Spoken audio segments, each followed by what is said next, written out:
नमस्कार।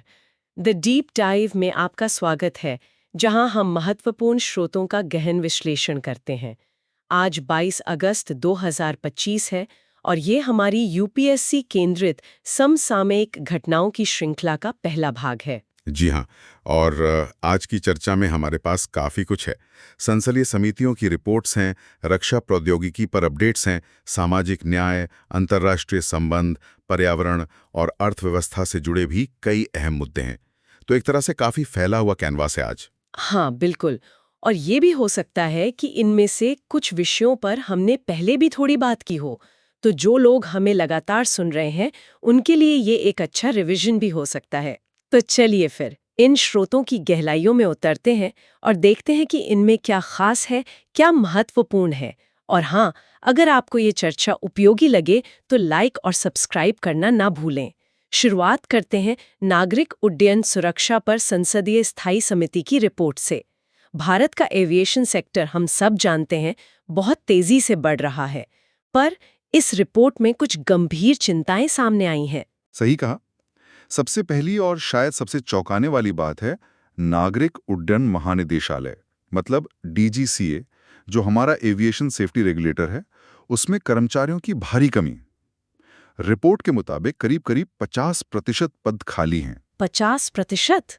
मतलब आधी क्षमता से काम चल रहा है, वो भी इतने अहम रेगुलेटर का। इसका तो सीधा असर सुरक्षा मानकों पे पड़ता होगा। निश्चित रूप से। और रिपोर्ट भी यही कहती है। इसका एक बड़ा कारण बताया गया है यूपीएससी के जरिए होने वाली भर्ती प्रक्रिया, जो काफी धीमी है। और ये मसला सिर्फ डीजीसीए तक ही सीमित नहीं है। एयर ट्रैफिक कंट्रोलर्स यानी एटीसीओज, उनकी भी लगातार कमी बनी हुई है। नतीजा, उन पर काम का बोझ बहुत ज्यादा है। हम्म और जाहिर है, थके हुए और दबाव में काम कर रहे एटीसीओ से सुरक्षा जोखिम तो बढ़ेगा ही। बिल्कुल। रिपोर्ट में इस बात पर भी चिंता जताई गई है कि सुरक्षा से जुड़े जो निष्कर्ष निकलते हैं, मतलब जांच में जो कमियां पाई जाती हैं, उनका एक बड़ा बैकलॉग है। उन पर कार्रवाई में देरी हो रही है और कई बार घटनाओं के मूल कारणों का ठीक से विश्लेषण भी नहीं हो पा रहा है। ये तो काफी व्यवस्थागत समस्याएं लग रही हैं। तो समिति ने कुछ हल सुझाए हैं, सिफारिशें क्या हैं? हाँ, समिति ने कई ठोस सिफारिशें दी हैं। एक बहुत अहम सुझाव है कि डीजीसीए को पूरी प्रशासनिक और वित्तीय स्वायत्तता दी जाए, मतलब उसे अपने फैसले लेने और लागू करने की ज्यादा आजादी हो। अच्छा, और भर्ती की धीमी प्रक्रिया का क्या? उसके लिए सुझाव है कि यूपीएससी से अलग एक विशेष भर्ती तंत्र बनाया जाए, ताकि जरूरत के हिसाब से जल्दी भर्तियां हो सकें। एटीसीओज के लिए उनकी थकान और काम के बोझ को देखते हुए तुरंत एक फटीग रिस्क मैनेजमेंट सिस्टम एफआरएमएस लागू करने की बात कही गई है। साथ ही उनका ऑडिट करने और ट्रेनिंग क्षमता बढ़ाने पर भी जोर है। और एमआरओ सेक्टर के बारे में भी कुछ कहा है, मतलब मेंटेनेंस, रिपेयर और ओवरऑल। हाँ बिल्कुल। समिति का मानना है कि भारत में घरेलू एमआरओ सेक्टर को मजबूत करना जरूरी है। इसके लिए टैक्स संरचना को सरल बनाने और वित्तीय प्रोत्साहन देने का सुझाव है।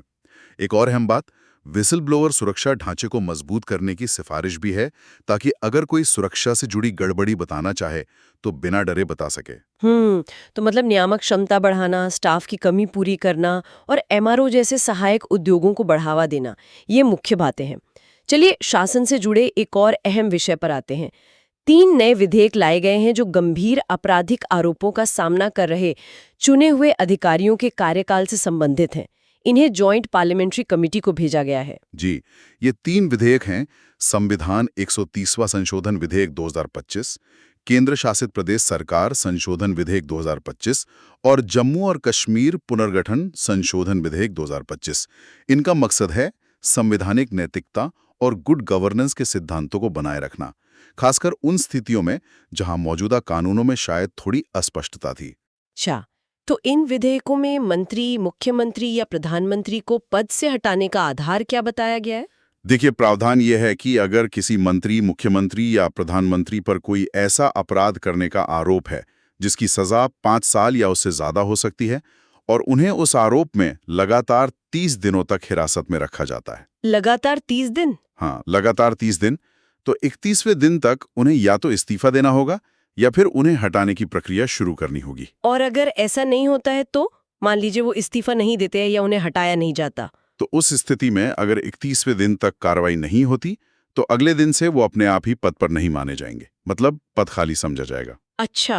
हाँ, लेकिन ये बात भी ध्यान रखने वाली है कि अगर वो हिरासत से रिहा हो जाते हैं तो उन्हें फिर से नियुक्त किया जा सकता है, बशर्ते वो बाकी शर्तों को पूरा करते हों। ये मौजूदा लोक प्रतिनिधित्व अधिनियम यानी आरपी एक्ट 1951 की धारा 8 से कैसे अलग है, क्योंकि वो भी तो डिस्क्वालिफिकेशन की बात करती है।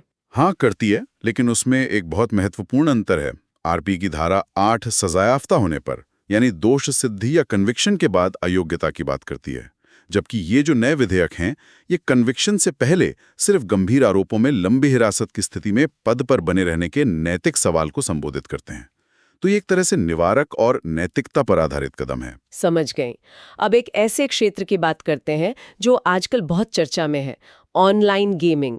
लोकसभा ने ऑनलाइन गेमिंग का संवर्धन और विनियमन विधेयक 2025 पास कर दिया है। इसमें क्या खास बातें हैं? जी, ये विधेयक भारत के बहुत तेजी से बढ़ते ऑनलाइन गेमिंग सेक्टर के लिए एक कानूनी ढांचा बनाने की कोशिश है। इसका उद्देश्य दोहरा है।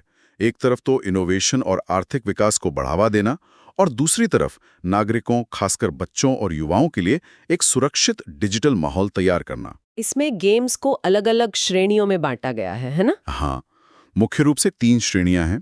पहली है ई स्पोर्ट्स।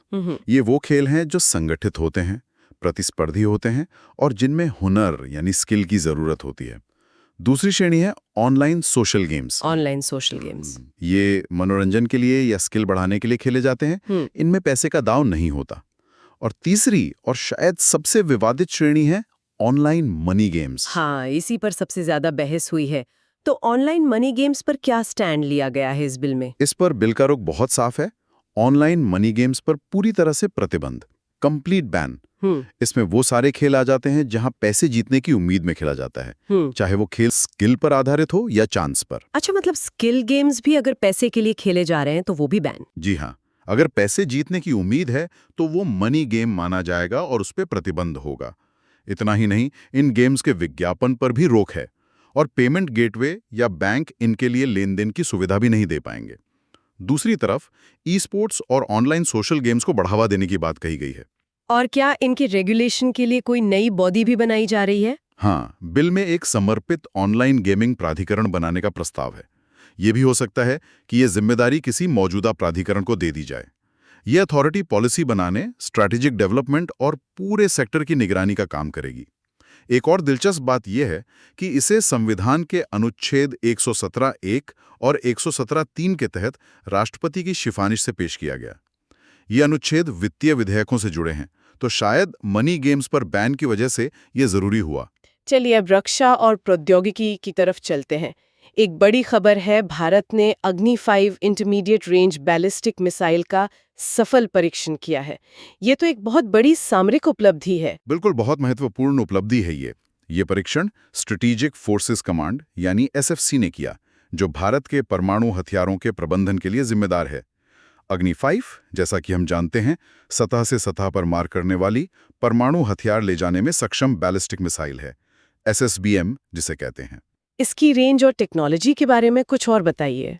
ये 3 स्टेज वाली सॉलिड फ्यूल इंजन वाली मिसाइल है और इसकी मारक क्षमता 5000 किलोमीटर से भी ज्यादा है। इसे DRDO ने विकसित किया है। अग्नि मिसाइलें हमारे प्रतिष्ठित integrated guided missile development programme IGMDP का हिस्सा हैं, जिसमें पृथ्वी, त्रिशूल, नाग और आकाश मिसाइलें भी शामिल थीं। इस ताज़ा परीक्षण का सबसे महत्वपूर्ण पहलू क्या माना जा रहा है? देखिए, सबसे खास बात है multiple independently targetable re entry vehicle यानी MIRV तकनीक का सफल प्रदर्शन।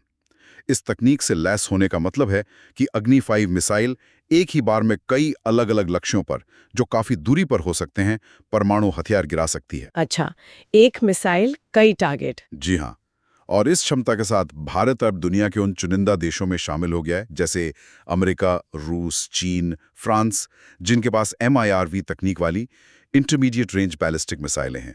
इससे भारत की निवारक क्षमता यानी डिटरेंस कैपेसिटी काफी बढ़ जाती है। ये वाकई बहुत अहम है। अच्छा, टेक्नोलॉजी से ही जुड़ा एक और विषय है कोयला गैसीकरण का। नीति आयोग ने इस पर कुछ चिंताएं जताई हैं, खासकर भारतीय कोयले को लेकर। हाँ, ये एक प्रैक्टिकल चैलेंज है।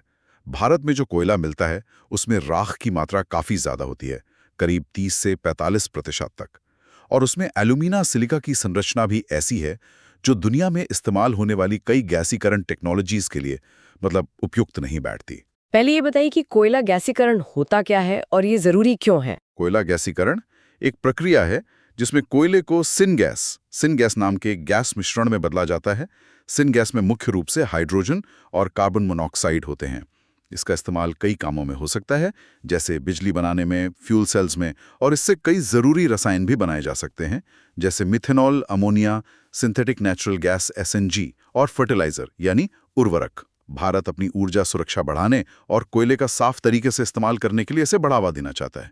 लेकिन हमारे कोयले की जो प्रकृति है, खासतौर पर हाई ऐश कंटेंट, वो एक तकनीकी चुनौती है। इसके लिए हमें या तो स्वदेशी तकनीक विकसित करनी होगी या मौजूदा टेक्नोलॉजी को अपने कोयले के हिसाब से ढालना होगा। ठीक है, अब सामाजिक न्याय और शिक्षा के क्षेत्र की ओर बढ़ते हैं। शिक्षा पर एक संसदीय समिति ने प्राइवेट हायर एजुकेशन इंस्टीट्यूट यानी निजी उच्च शिक्षण संस्थानों में आरक्षण लागू करने की वकालत की है। ये मुद्दा काफी समय से बहस में रहा है। हाँ, ये एक संवेदनशील और महत्वपूर्ण मुद्दा है। समिति ने अपनी रिपोर्ट में संविधान के अनुच्छेद 15(5) का हवाला दिया है और सुप्रीम कोर्ट के फैसलों का भी जिक्र किया है, खासकर 2014 का Pramati educational and cultural trust बनाम भारत संघ का मामला। समिति का निष्कर्ष है कि निजी HEIs में आरक्षण देना संवैधानिक रूप से जायज है। रिपोर्ट में निजी संस्थानों की मौजूदा स्थिति के बारे में क्या कहा गया है? क्या वहां हाशिए पर रहने वाले समुदायों का प्रतिनिधित्व वाकई कम है? रिपोर्ट तो यही बताती है। उन्होंने उदाहरण भी दिया है, जैसे बिट्स पिलानी का। वहां 2024-25 के सत्र में कुल छात्रों में OBC सिर्फ 10% थे, SC 0.5% और ST महज 0.8%। तो ये आंकड़े काफी कम प्रतिनिधित्व दिखाते हैं। समिति ने यह भी माना है कि इन संस्थानों की ऊंची फीस इन समुदायों के छात्रों के लिए एक बहुत बड़ी रुकावट है। तो समिति निजी क्षेत्र में आरक्षण की जरूरत क्यों बता रही है? देखिए, समिति का तर्क ये है कि भारत में करीब 65% कॉलेज प्राइवेट अनएडेड हैं और हमारी राष्ट्रीय शिक्षा नीति यानी NEP का लक्ष्य है कि उच्च शिक्षा में ग्रॉस एनरोलमेंट रेशियो GER को 50% तक ले जाया जाए। अब इतनी बड़ी संख्या में छात्रों को सिर्फ सरकारी संस्थान तो जगह नहीं दे सकते, तो अगर हमें सामाजिक न्याय सुनिश्चित करना है और GER का लक्ष्य पाना है तो निजी क्षेत्र को भी जिम्मेदारी लेनी होगी। इसलिए वहां आरक्षण को जरूरी माना गया है। तो समिति ने सिफारिश क्या की है? कितना आरक्षण? सबसे अहम सिफारिश यह है कि संसद कानून बनाकर निजी HEIs में OBC के लिए 27%, SC के लिए 15% और ST के लिए 7.5% आरक्षण अनिवार्य करे। और एक बहुत बहुत महत्वपूर्ण बात, समिति ने कहा है कि इस आरक्षण का जो भी वित्तीय बोझ पड़ेगा वो पूरी तरह से सरकार को उठाना चाहिए। अच्छा, मतलब फीस वगैरह सरकार देगी? जी, ठीक वैसे ही जैसे शिक्षा का अधिकार अधिनियम 2009 के तहत निजी स्कूलों में जो 25% EWS कोटा होता है, उसका खर्च सरकार उठाती है। यहाँ भी वैसा ही मॉडल सुझाया गया है। इसके अलावा OBC आरक्षण में क्रीमी लेयर के सिद्धांत को ठीक से लागू करने और आय सीमा को समय समय पर अपडेट करने की भी सिफारिश है, ताकि इसका लाभ सबसे ज़रूरतमंदों तक ही पहुंचे। और जागरूकता अभियान चलाने की भी बात है। ये वाकई एक बड़ा कदम होगा अगर लागू होता है तो। सामाजिक न्याय से ही जुड़ा एक और डेवलपमेंट उत्तराखंड से है। वहां विधानसभा ने उत्तराखंड अल्पसंख्यक शिक्षा विधेयक 2025 पास किया है। जी हाँ, इस विधेयक के जरिए जो मौजूदा मदरसा बोर्ड है उसे खत्म किया जाएगा और उसकी जगह एक नया उत्तराखंड अल्पसंख्यक शिक्षा प्राधिकरण बनाया जाएगा। ये कदम अल्पसंख्यकों के सांस्कृतिक और शैक्षिक अधिकारों के संदर्भ में देखा जाना चाहिए, जिनके लिए हमारे संविधान में विशेष प्रावधान है। संविधान में क्या प्रावधान है अल्पसंख्यकों के लिए? मुख्य रूप से 2 अनुच्छेद हैं, अनुच्छेद 29 और 30।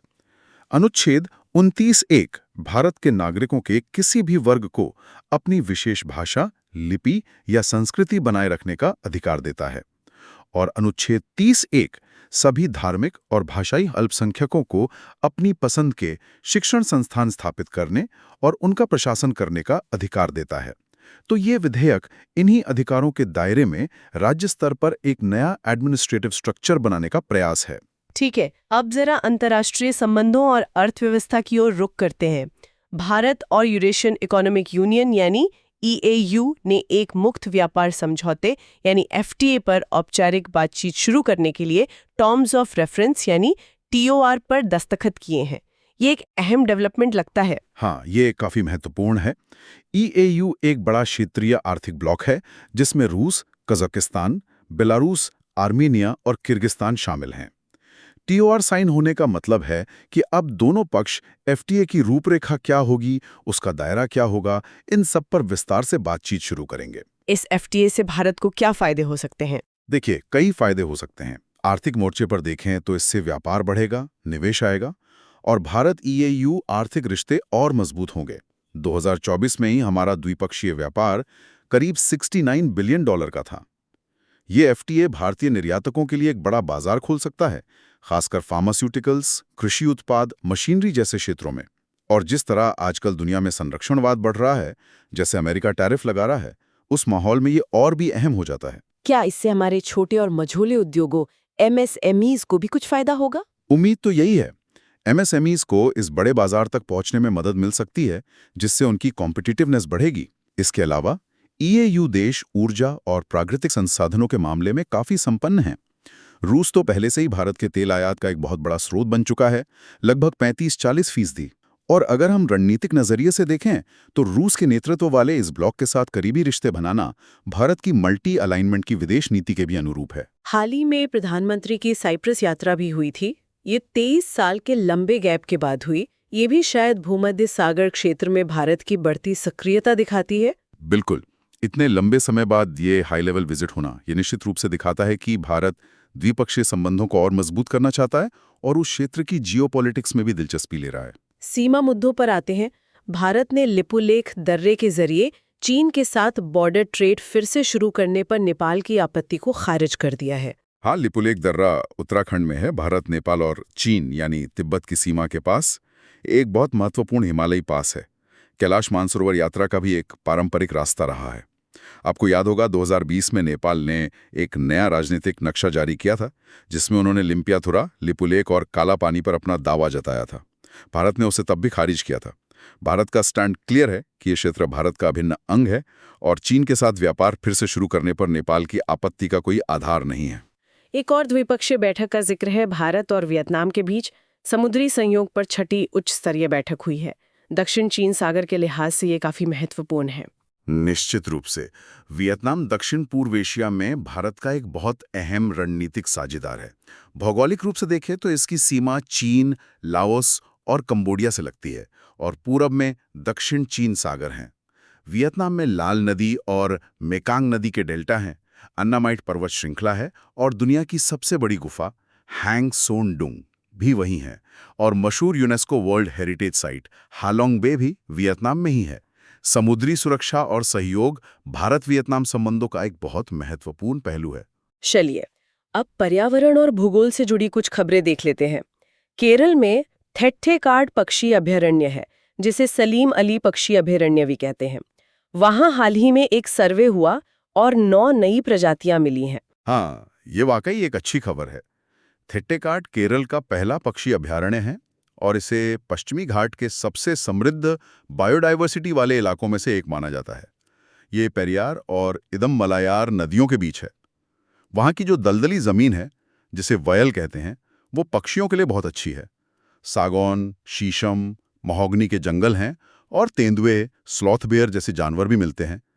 नई प्रजातियों का मिलना ये दिखाता है कि ये इकोसिस्टम अभी भी काफ़ी हद तक स्वस्थ है और वहाँ और भी बहुत कुछ खोजा जाना बाकी है। सुंदरबन बायोस्फीयर रिजर्व से भी एक अच्छी खबर है। वहां खारे पानी के मगरमच्छों की आबादी में बढ़ोतरी हुई है। जी हाँ, खारे पानी का मगरमच्छ यानी सॉल्ट वाटर क्रोकोडाइल, क्रोकोडाइलिस पोरोसिस, ये दुनिया का सबसे बड़ा रेप्टाइल है। ये खारे और हल्के खारे पानी के मैंग्रोव दलदलों, डेल्टाओं और लगून में रहता है। वैसे तो IUCN की रेड लिस्ट में ये लीस्ट कंसर्न यानी कम चिंताजनक श्रेणी में है, लेकिन भारत में इसे वाइल्ड लाइफ प्रोटेक्शन एक्ट 1972 की अनुसूची 1 के तहत सबसे ज्यादा सुरक्षा मिली हुई है और ये साइट्स के अपेंडिक्स 1 में भी है। तो सुंदरबन में इनकी आबादी का बढ़ना संरक्षण के प्रयासों की सफलता का एक अच्छा संकेत है। और अंतरिक्ष से एक बहुत ही दिलचस्प तस्वीर आई है, एक विशाल सौर बवंडर की।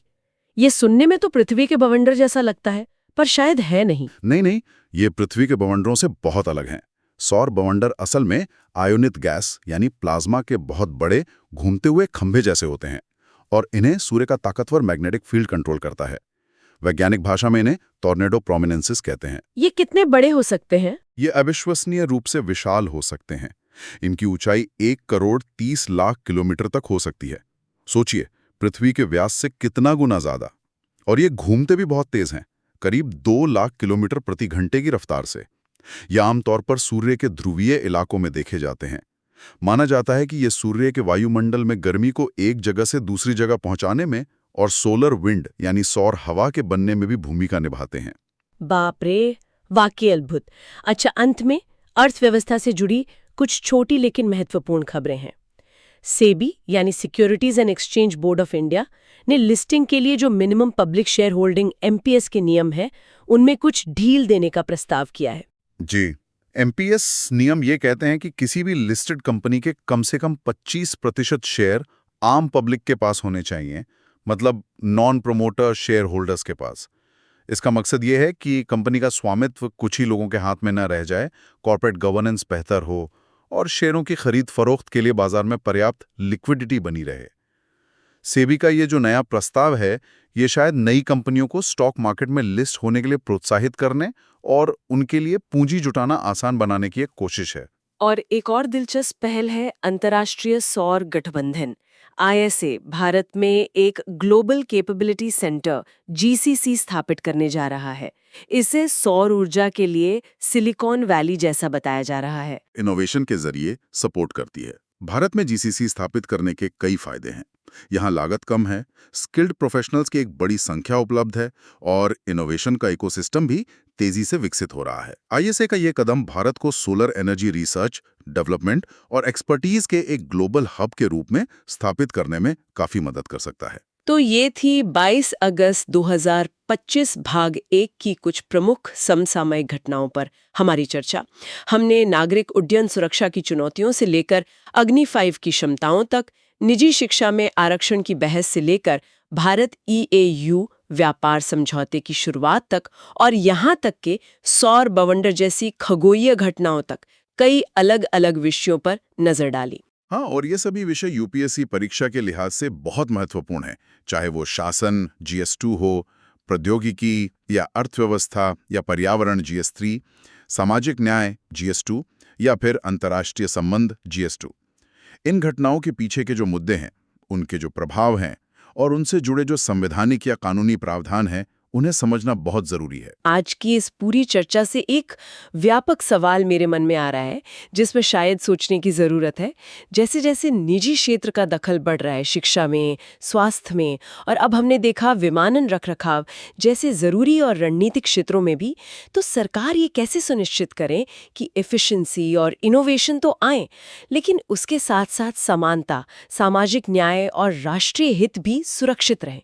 मतलब रेगुलेशन और सरकारी हस्तक्षेप का सही संतुलन कैसे बने? ये वाकई आज के समय का एक बहुत ही केंद्रीय प्रश्न है और इसके जवाब लगातार खोजे जा रहे हैं, विकसित हो रहे हैं। इस पे जरूर सोचिएगा। आज के लिए बस इतना ही। अगर आपको ये जानकारी उपयोगी लगी हो तो कृपया लाइक और सब्सक्राइब करें। अगली बार फिर मिलेंगे कुछ नई जानकारियों के साथ। धन्यवाद।